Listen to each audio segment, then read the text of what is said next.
আর জলটা বসানো রয়েছে, জলটা দেখেই জিভে জল এসে যাচ্ছে। অসাধারণ। সন্ধে হতে না হতেই আমি, আমার মানু, আমার হাজব্যান্ড, আমরা তিনজনে রেডি হয়ে গেছি। দেখো আমার মানু হাই করছে।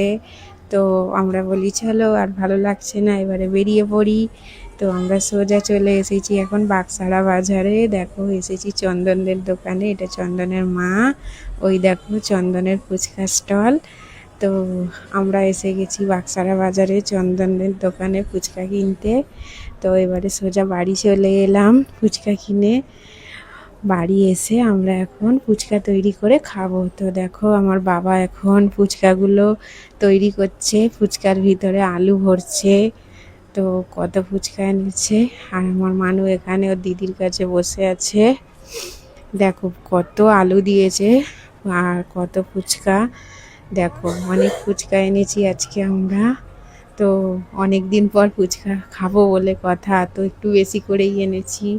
তো ফুচকা খেতে কার কার ভালো লাগে বন্ধুরা তোমরা অবশ্যই জানিও। আর দেখো আমার সব থেকে বেশি ভালো লাগে এদের ফুচকার জলটা। এরা ধনেপাতা পুদিনা পাতা দিয়ে এত সুন্দর গন্ধরাজ লেবু দিয়ে জলটা বানায়, অসাধারণ। বাবা এখানে বসে বসে ফুচকা তৈরি করছে আর আমি এখানে জলগুলো দুটো বাটিতে ঢেলে নিয়েছি দেখো। আর আমার মানু ওখানে দেখো ফুচকাটাকে নিয়ে জলে ডোবাচ্ছে। দেখো পুরো জলটার মধ্যে ডুবিয়ে দিল।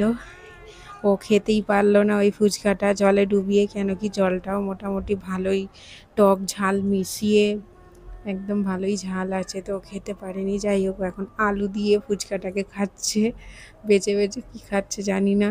তো হয়তো ফুচকাটাকে ভেঙে টুকরো টুকরো করে সেইগুলোই খাচ্ছে। তো বন্ধুরা তোমাদেরকে ওই যে বললাম জলটার লোভেই আমি যাই ওদের দোকানে, না হলে অন্য কোথাও ভালো লাগে না। এত সুন্দর জল বানায়, এত সুন্দর। পুরো আমাদের সাঁতরাগাছি স্টেশন থেকে গিয়ে মাছ বাজারের কাছে তো ফুচকা যে বসে ওইটাই। তো মাছ বাজারের সোজা। দেখো আমার মানু কেমন ফুচকাটা খাচ্ছে। ওরও আমার মানু তো বেশ খাচ্ছে, ওর ভালো লেগেছে, ও শুধুই খাচ্ছে জল ছাড়া। তো চলো এবার আমরা সবাই খেতে শুরু করি। অনেকগুলো ফুচকা রেডি হয়ে গেছে।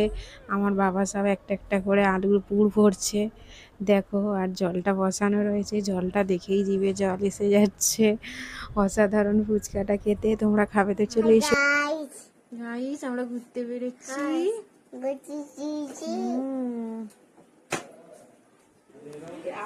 মাম্মা হাই করে দাও, হাই। কে খাচ্ছে গো? কে ফুচকা খায় গো মাম্মা? ও মাম্মা ফুচকা খাচ্ছে দেখো, দেখো।